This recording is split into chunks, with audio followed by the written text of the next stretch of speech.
1 to 12 of chapter 3, pero isa-isahin po natin at ang lalo nating manamnam ang kahulugan ng mga verses na ito. Ito ay patungkol sa naging pagpasok ni John, called the Baptist, sa ministry at paghahanda niya sa mundo, sa mga tao, sa pagdating at pagtuturo ng Panginoong Jesus. In those days, John the Baptist came preaching in the desert of Judea. Nang mga panahong iyon, ayon sa ating Tagalog version, dumating si Juan na taga-bautismo sa ilang ng Judea at nagsimulang mangaral. It's very interesting ang sabi, in those days. What were those days? Matagal na tahimik ang Diyos. Halos 400 taon na walang bagong katuruan, walang bagong propetang tumitindig upang mangaral. Halos 400 taon, kung gaano katagal ang pananakop ng mga Kastila sa Pilipinas, ganun katagal na walang mga bagong naririnig, walang bagong katuruan, parang nalimutan na ng mga tao ang Diyos at para na ring wari nilimot ng Diyos ang mga tao sapagkat walang mga revelation. Yun ang ibig sabihin ng in those days. Those were days of spiritual dryness, days of spiritual non-event. The last dramatic move of God was taken from the mouths of Malachi, which was nearly 400 years before. At ang sinabi tungkol dito kay John, preaching in the desert. He was not preaching in the temple, not in the synagogue. Doon pa lang makikita natin, may mangyayaring aksyon, may kakaibang magaganap sa buhay at sa bayan ng mga anak ng Diyos. Sa pagkatapat-400 taon, na domina ng templo, na domina ng synagogue ang religious life ng mga tao. Ang lahat ng tama't mali, inusal ng kanilang mga pare, ng mga Pharisees, ng mga Sadducees.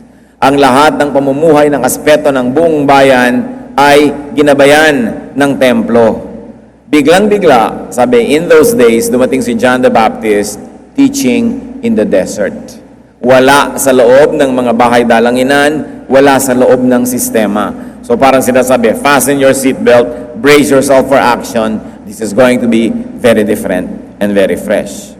Matthew 3:2, ang kanyang turo, repent, for the kingdom of God is near. Ganito ang kanyang sinasabi, magsisi na kayo at talikuran ng inyong mga kasalanan sapagkat malapit nang dumating ang kaharian ng langit. To teach repentance was something very new. Because to repent, that is a very revolutionary teaching. It was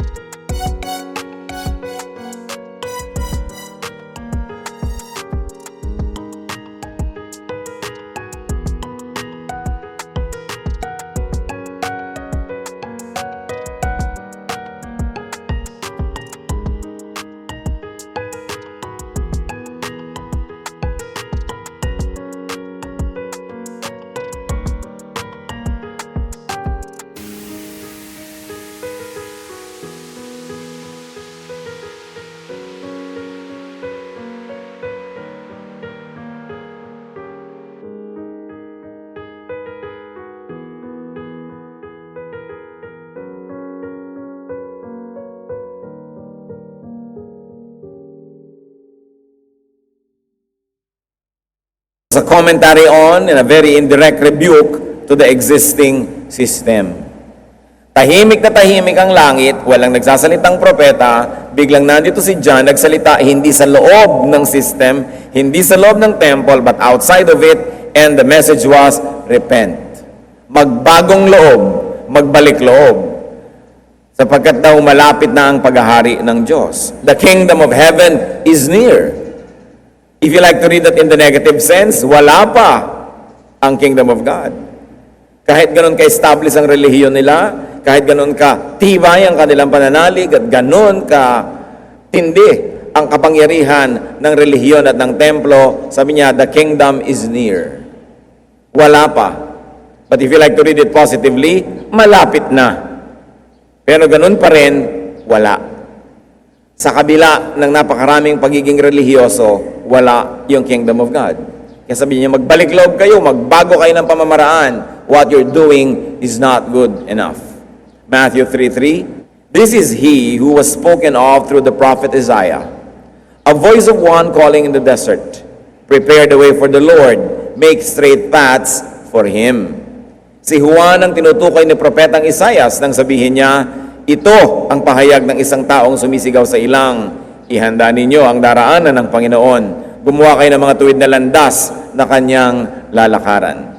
What do we learn from the ministry of John? That John was preparing the way for Jesus, that God is pleased to use people in the ministry. This is an individual. This time, God did not choose the system, the temple system, the synagogue system, the entire hierarchy of the priesthood, not the religious organizations, but one singular individual. God is pleased to use individuals in preparing the world for His work. Matthew 3:4, John's clothes were made of camel's hair, and he had a leather belt around his waist. His food was locusts and wild honey. Gawa sa balahibo ng kamelyo ang damit ni Juan, at sa balat naman ng hayop ang kanyang sinturon. Ang kanya naman pagkain ay balang at pulot-pukyutan. Kanina pa, masyadong bago lahat. Hindi ginamit yung system. Sa desert nagtuturo. Ang message was new, repentance. At pati itong nagtuturo kakaiba. John was very unconventional. He was very untraditional. When you consider his attire, ibang-iba sa kasuotan ng mga religious leaders ng kanyang panahon. Camel's hair. Kumbaga, napaka-hip niya, hipping-hippie siya compared doon sa mga leaders ng kanyang panahon. Hindi siya tatanggapin para magturo sa loob ng system kasi ang itsura niya hindi qualified. And what was his diet? Lalo namang kakaiba. Wild insects at wild honey. Kakaiba, hindi siya kumakain ng mga niluto sa mga bakery, hindi siya bumibili ng mga ginagawa ng mga tao. Ang kinakain niya, diretso, galing from nature. Matthew 3:5, may kakaiba pa rin na naman nangyari. People went out to Him from Jerusalem and all Judea and the whole region of the Jordan. Dinayo siya ng mga tao mula sa Jerusalem, sa buong Judea, at sa magkabilang panig ng Ilog Jordan. Anong nakita natin dito? John was popular. He was very, very popular. People went out of the city, of the town. In other words, people went out of the temple. They went out of the synagogue to Him. They went out of their way, their tradition, and their formality to go to John. John as a person, as a messenger, was the object of people's attention. It was a very personality-based ministry. However, it is also a very message-based ministry. One person was enough to call the attention of a nation away from its traditions, away from its 400-year-old entrenched religious system. Kakaiba ang nangyayari. Parang alam na alam mo na ito ay preparasyon pa lang, parang nanginginig ang lupa, may magaganap na kakaiba. Matthew 3:6, confessing their sins, they were baptized by Him in the Jordan River. Ipinahayag nila ang kanilang mga kasalanan at sila'y binautismuhan niya sa Ilog Jordan. Parang sa atin madali na yan na makita yung may nagko-confess, may nagpapatotoo, may nagsisiwalat ng kanyang mga nakaraang buhay, pero nung panahon nila, kakaiba yun. Kung maaari lang nung panahon nila, ilihim mo lahat ng mga kasalanan mo dahil baka batuhin ka hanggang mamatay ka tulad nung naging hatol doon sa isang babaeng nahuling nangangalon niya. Baka tanggalin ka nila sa templo, tanggalin ka nila sa religious system, you will be kicked out of the system, you will be judged, you will be penalized. Pero anong naging effect ng pagtuturo ni John? Kakaibang effect. Nagkaroon sila ng lakas ng loob na isiwalat ang kanilang mga kasalanan, ito ay ihingi ng tawad sa Diyos. People were moved by the message to confess their sins. And if we're going to look at it, brothers and sisters, what a great relief. It was probably the greatest therapy they've had in centuries. It was a great way to be restored to God, to be reunited with fellow men, and to be part of a community. Sanay na sila, pupunta lang sila sa temple, sa synagogue, they'll go through the formal motions of religion, pero uuwi din sila empty-handed, dry ang espiritu, wala na effect. But this message was so new and so powerful that they were moved to divulge even the secrets of their hearts. And because of that, a fellowship was created. Pag nalaman mo kasi na sinner pala siya, sinner din ako, sinner tayong lahat, a community is actually made. There is a commonality, kasalanan, pagkakamali, pagkukulang, at pag-asa sa paglilinis at pagpapatawad ng Diyos. So immediately, this community was beginning to gather. Siyempre, na-alarma ang religious system, nababawasan ang uma-attend sa kanilang mga religious services, nababawasan ang kanilang mga donation at mga collection, kaya hindi nila gusto itong John na ito. You know, the ending of John, he was beheaded. The system could not tolerate his very frank ministry.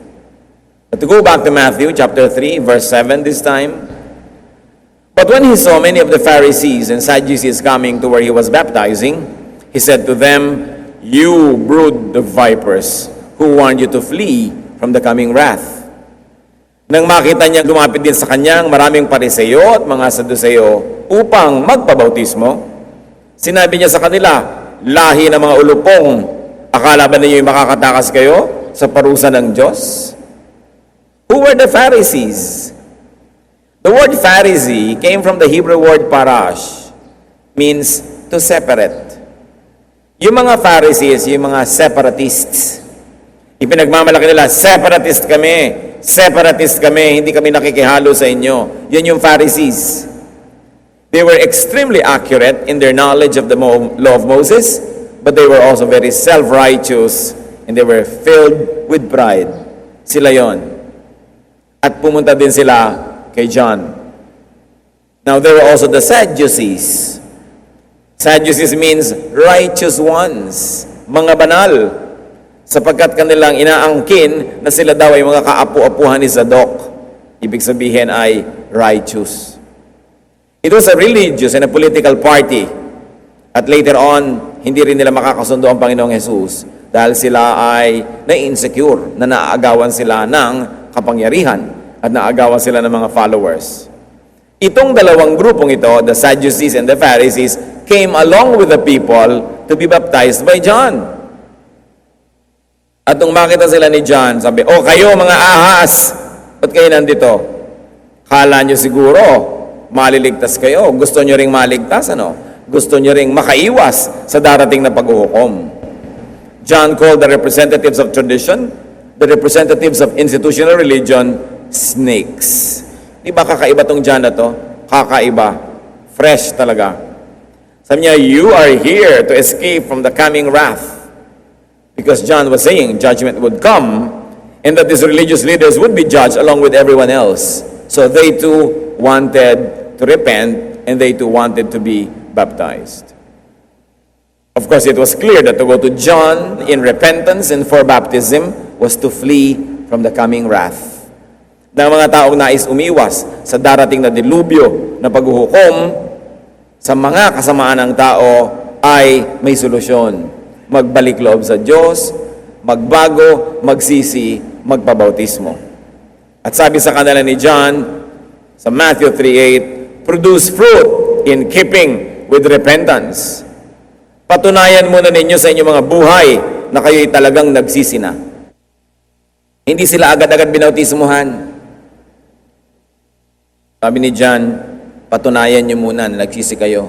Ipakita nyo sa katinoan ng inyong buhay na kayo ngay nagbagong loob na bago kayo magpabautismo. Magpakita muna kayo ng bunga because fruit is expected from repentant offenders. Therefore, old-style religiosity, old-style philosophy and scholarship, old-style ethics and rituals were not enough. Hindi yun sapat. Kailangan magpakita ka ng bunga. Kung yung mga religious leaders ng panahon ni John, sinabi niya, hindi kayo dapat bautismuhan, magpakita muna kayo ng bunga. Anong sinasabi nun? Na dapat may bunga talaga ang tunay na espiritualidad. Sapagkat yung mga Israelites nun, may kayabangan Sinasabi nila, apo kami ni Abraham, therefore kami ang lahi ng Diyos. May usapan ng Diyos at si Abraham, therefore kami mga ligtas, kami ang miyembro ng family of God. Matthew 3:9, anong sabi sa kanila ni John? "And do not think you can say to yourselves, we have Abraham as our father.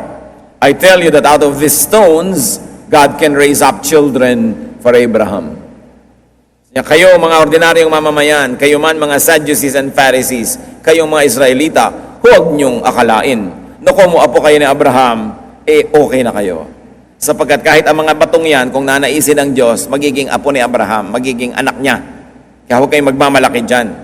At huwag ninyong akalain na makaiiwas kayo sa parusa ng Diyos. Dahil sinasabi niyong ama ninyo si Abraham. Sinasabi ko sa inyo, na kahit sa mga batong ito ay makakalikha ang Diyos ng tunay na mga anak ni Abraham. Inaalis nitong si John yung yabang ng mga Israelites sa kung sila ay lahi ni Abraham, therefore automatically they will enjoy the graces of God. Bago na naman itong katuruan, mga kapatid Kasi ang tagal-tagal nilang nahimbing at nasanay sa katotohanan ng kanilang mga katuruan na dahil lahi sila ni Abraham, they are the race that God favors. They are the race that will always merit the graces of God. But John was saying, no. Kung yan man ay noon, ay hindi na yan ngayon. Huwag kayong mag-akala na sapat yung pagiging lahi, dugo, para kayo umangkin ng pagtatangi ng Diyos. Race was not enough. Race would no longer be a guarantee for inclusion in God's family. It is not the issue. Kaya nakakapagtaka naman ngayon, yung marami, sinabi nga ni John na kahit ba to pwedeng gawing apo ni Abraham at hindi na lahi ang dapat na ipinagmamalaki, yung iba naman ngayon, kahit hindi sila Israelite, pilit ginagaya yung mga Israelites. Pilit nag-i-Israelitahan.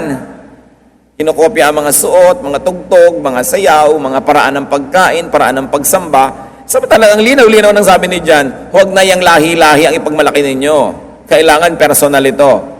Hindi ito nadadala sa national identity. Hindi ito nadadala sa tradisyon. Hindi ito nadadala sa pagiging kamag-anak nyo ni Abraham. Kailangan personal. Matthew 3:10, John continues, the axe is already at the root of the trees, and every tree that does not produce good fruit will be cut down and thrown into the fire. Ngayon pa lamang, sabi niya, ay nakahanda na ang palakol sa ugat ng mga punong kahoy.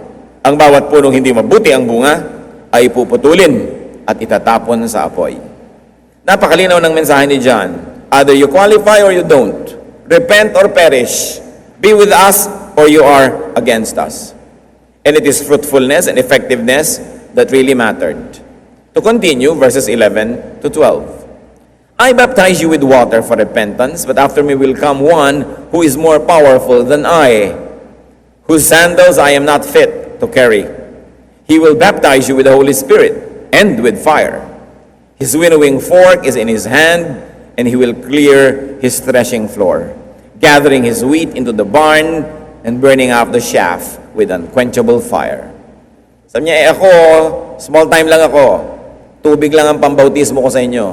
Yung darating, yung pinaghahawian ko ng daan na kasunod ko, yun ang magbabautismo sa inyo ng Espiritu. Ako na pinupuntahan ninyo, ni hindi ako karapat-dapat na magbitbit ng sandalyas niya o magtanggal ng tali ng kanyang sapin sa paa. Siya ang tunay, sabi ni John. At nakahanda na ang kanyang mga kasangkapan para piliin ang tunay na bunga at yung damo-damo lang. At yung mga damo-damo, sabi niya, itatapon niya sa apoy. At yung kanyang mga tunay na bunga, iipunin niya sa kanyang bangan. So John was pointing to the Lord Jesus as the final part of this initial ministry. John prepares the people through repentance for the work of the Spirit. Ano ngayon ang mapapala natin sa kwento ni John? John the Baptist was a powerful messenger. He was a very powerful instrument of God. And remember, John was sent to end the time of spiritual dryness. Sa katagalan ng tagtuyot at tag-uhaw ng espiritu ng bayan, ipinadala si John upang ito ay wakasan. John came not from the temple. He came not from the usual and traditional religious institutions. And he came with a fresh message: repent. An indictment of the present system, a wake-up call from religious apathy. Isang panggising sa bayan ang mensahe niya, magbalik loob, magbagong loob, maghunos dili, no? It was to preach hope and to prepare the world for the real important event, the coming of the Lord into their lives. John was untraditional, unconventional. He was popular.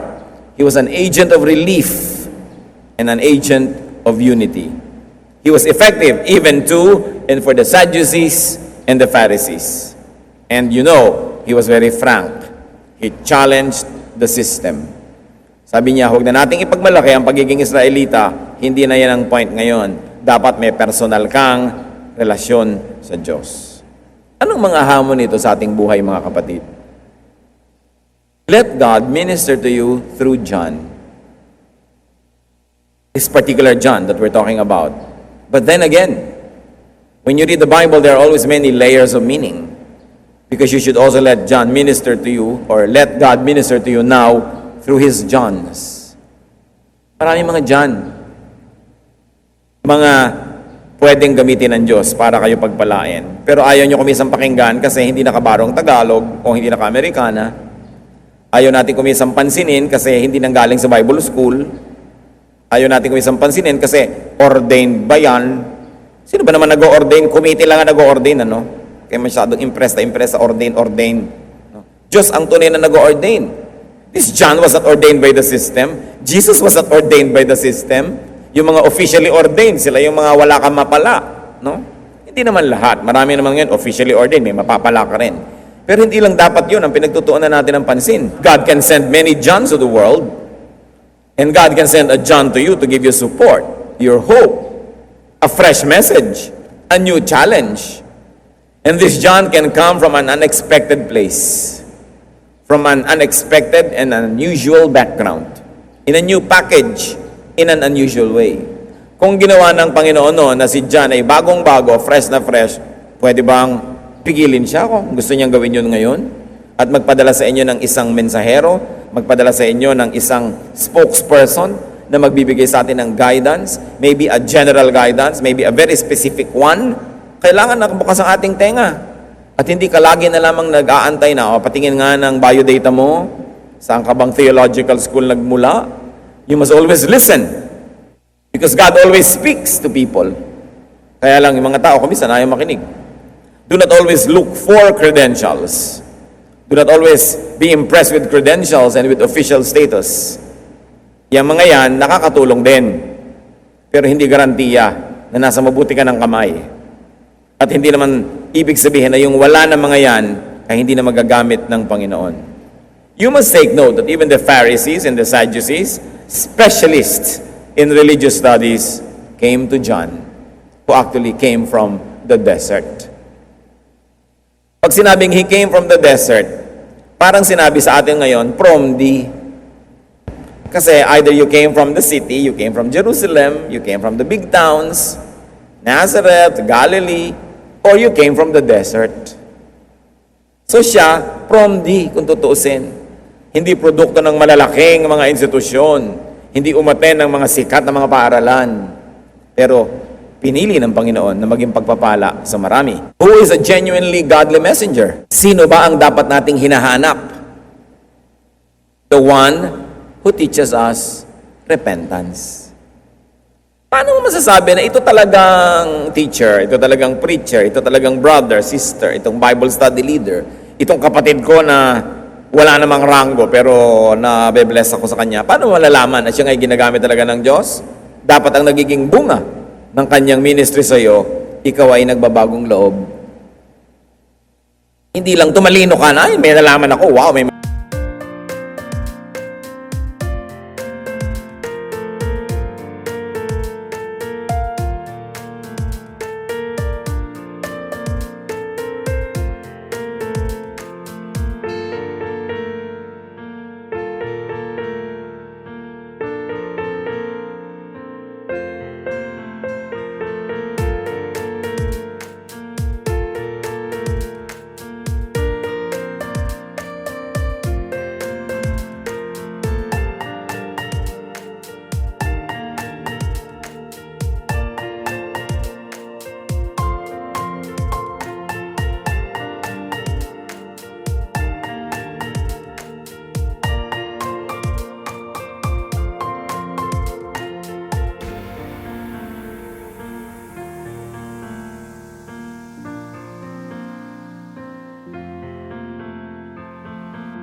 May pagyayabang akong karunungan ngayon. May maipagmamalaki akong nalaman ko. Hindi yon. Ang point, matapos kong makinig, matapos ako ipanalangin, matapos akong kantahan, matapos akong turuan, ano nangyari sa akin? Nagkakaroon ba ako ng pagbabagong loob? Because we approach the Word of God not to increase our knowledge, but to change our lives. Nababago ba ang pananaw ko? Ito bang aking attitude sa asawa ko na iiba? Yung attitude ko ba bilang anak, bilang magulang, bilang kapatid, bilang mamamayan, naiiba, umaasenso, nagiging makadiyos? Yon ang anointed one. Because you will know a tree by its fruit. Hindi mo pwedeng husgahan at sukatin ang puno o sa dami ng dahon o sa ganda ng kanyang mga sanga-sanga. Kaya nakita nyo yung puno na nung hanapan ng Panginoon ng bunga, wala naman, pero ang daming mga dahon. Sabi niya, puro ka dahon. Huwag ka nang mamunga kahit kailan at kinabukasan na luoy. So, paano natin sinusukat? Paano natin sinusukat ang ministry ng isang grupo, ng isang church, ng isang association? Kung ano ang talab sa puso mo, yun ang sukat. Hindi mo pwedeng sukatin na, ay, naku, kami ang tama kasi ang laki ng church namin, ang daming umaaten, o kaya ang ganda-ganda ng choir namin, ang husay-husay, ganito, ganyan, ang dami-dami na namin mga daughter churches. Hindi yun eh. Ang point, sa'yo mismo, anong talab niyan? Nagbabago ka ba? Ibang mga dati nating mga kahinaan ay nagiging lakas, kahit man lang unti-unti. Mga dating mga kadiliman ay nagiging kaliwanagan. Mga dating kalikuan ay nagiging katuwiran. Yun ang pamantayan. Who is sent by God? The one who touches us unto repentance, unto change. Not only just unto deeper, higher, or stricter religiosity. Ganun na nga yung nangyayari sa Israel noon eh. Very high, very strict, very formal religiosity. And yet, there was dryness. There was nothing. Wala naman talagang nangyayari. Sino ang tunay? The one who prepares us for the Lord to be more obedient. The one who prepares us to be more open and obedient to God. And the one who directs us to God. This can be a person, a group, an organization. Pero mahalaga, bukas ang ating mata. Ang linaw-linaw na sa Biblia na John was very unconventional. And yet, why do we stick to and why do we insist on being very, very conservative? Alam na natin na hindi conservative yung John. Hindi conservative yung Jesus. Lahat ng babaeng puwera sa ministry ng templo, kasali kay Jesus. Yung mga batang puwera, kasali sa kanya. Yung mga lasenggo, mga tax collector, mga prostitute na puwera, dun siya ngayon nakikihalubilo, dun siya nagmi-minister. Yung fasting ng fasting yung mga tao, kain siya ng kain, kaya siya napintasan, matakaw daw at palainom. Nakita nyo na si John at saka si Jesus, the giants of the New Testament, John and Jesus, were very unconventional. So why do you stick? And why do you insist on being conservative? Eh, alam nyo naman natin na hindi sila conservative, no? In fact, ang natuligsa nga nila yung napaka-konserbatibong system. Hindi ka na makahinga, pigil na pigil ka, taling-tali, puro bawal. Yun nga ang kanilang tinuligsa. At yun ang nagpapatay sa kanilang dalawa. So dapat nakikita natin yung ganyan mga bagay. As we have seen, spiritual ministration is not an exclusive franchise of institutional religion. Hindi lang yan para dyan. Pagka magtuturo ka ng Bible study, nakaregister ba kayo sa SEC? Meron ba kayo mga bylaws? Nasa na yung mga statement of faith? Wala yan nung araw. Nung panahon ni Jesus, panahon ni John. Yan ngayon, umuso ng umuso, naging bagong mga amo. Ito na ngayon yung mga bagong Pharisees and bagong Sadducees. Sila na ngayon yung, kami ang tama, mali kayo. Ganon. Spiritual ministration is not an exclusive franchise of the officially designated persons only. It was never a franchise of specific groups. God can choose anyone. 1 Corinthians 1:27, but God chose the foolish things of the world to shame the wise. God chose the weak things of the world to shame the strong. Pinili daw at minabuti ng Panginoon na gamitin yung mga maituturing ng daigdig na ito ng mga mangmang para ipahiya yung mga nagdudunong-dunungan. Ngayon, mga kapatid, habang totoo na pwedeng gumamit ang Diyos maging nang walang edukasyon, nang walang formal training, nang wala nung mga hinahanap ng mundo na credentials, hindi naman kapintasan na magkaroon nun. Hindi masama na meron kang pinag-aralan. Hindi masama na meron kang training. Ang nagiging masama lang kung doon ka na lang umaasa na akala mo dahil lang meron ka nun, therefore anointed ka na ng Diyos. Therefore, may karapatan ka na magdulong-dulungan dyan at mag-amu-amuhan at maging self-righteous. Of course, education goes a long way. At kung meron isang anointed na educated at may anointed na hindi educated, alam nyo na may siyempre meron ng advantage yung may pinag-aralan. Kaya hindi dapat ding nagtatago yung mga tamad at ayaw mag-aral at walang pinag-aralan sa verse na ito. Yung mga wala man lang binasa ni ticket ng bus, tapos magtuturo, tapos sasabihin, sabi, God chose the foolish things of the world. Ito isang talinghaga. Ang ibig sabihin lang nito, hindi yung extreme meaning, kundi maski yung sa tingin natin ay hindi marunong, pwedeng gamitin ng Diyos. Pero hindi ibig sabihin, para kagamitin, dapat mangmang ka, wala kang pinag-aralan at mananatili kang mangmang. Na siyang nagiging katwiran ng marami, kaya ayaw na nila mag-aral pa. Kaya tuloy, lumilimita, lumiliit, kumikipot ang mundo at pag-iisip. Now, if you are a John, ginagamit ka ng Panginoon, do not be afraid to be fresh. Do not be afraid to be unconventional. Marami kasi sa mga tao, ang hinahanap lang natin, approval ng ating kapwa. So, wala kang ginagawa na kakaiba, wala kang ginagawa na fresh, dahil baka mamaya hindi aproban ng sanlibutan. Kailangan malinis ang iyong konsyensya at malinaw sa iyo na tinatawag ka ng Diyos na gawin ang isang bagay, ituro ang isang bagay sa ganitong paraan, gawin mo. Huwag ka matakot sa tao. Ang mga natatakot sa tao, walang nagagawa, kundi ulit-ulitin lang yung dating nagawa na naging katanggap-tanggap na at naging standard na ng lahat. John did not fit into that mold and neither did Jesus. Hindi sila nag-fit doon. Pati si Paul, hindi nag-fit doon. Mga ayaw kainin ng mga sinauna, sinabi ni Paul, sige, pagkakainin ninyo, kanya-kanyang konsyensya yan. Huwag mo nalang i-display sa tao na kinakain mo yung ayaw niyang kainin, igalang mo yung kanyang konsyensya, pero tingnan mo ang budhi mo. Kakaiba din siya, ha? Ngayon, hindi tayo dapat matakot na maging kakaiba kahit sa ating sariling panahon.